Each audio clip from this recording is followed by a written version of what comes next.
Hello, Tiffany here with Cards Crafty Creations. So this video is actually going to be the second part to the violin build, in that we're going to be covering it with the pattern paper. I did check, and this part alone took me 2.5 hours to do. And so I imagine that's about what it took to build it. So you're looking at probably a 5-hour project um, to build this whole violin. But anyways, I'm going to just trace the violin template onto the pattern paper and cut it out. The paper I'm going to be using, it's a pretty old paper pack from Joann's ages ago. I don't even know that they make it anymore, but it's a lot of butterflies and bird cages and flowers and just very blacks and pinks and reds colors. It even has gold foiling on the pages. Not this page, but one I use later does. And so that's what I use because that's really what is going on in my art piece as a whole.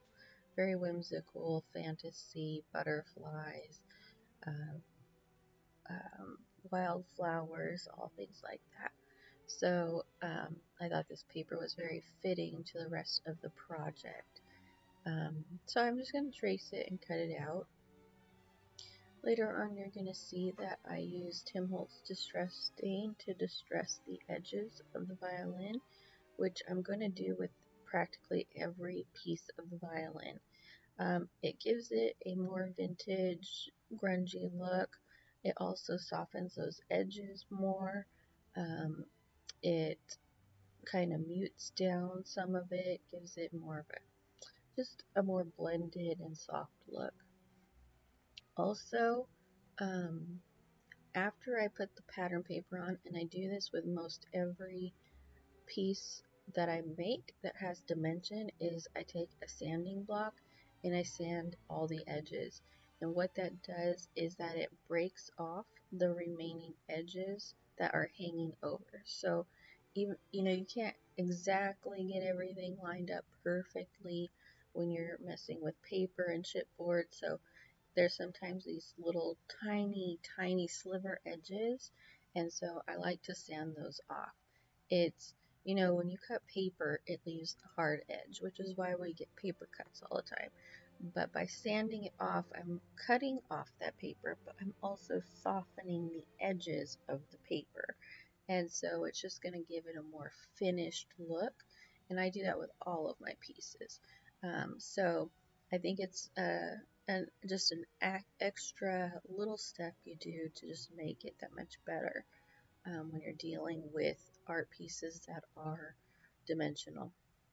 So here I am taking that distress stain and softening the edges. I even soften the edges. I even put it where the F holes go of the violin, because technically if I had cut those out, they would be hard edges as well, and those would get distress stain. So I'm actually going to do that even though they're on just the flat piece and they're not actually dimensional. So I'll go ahead and do that.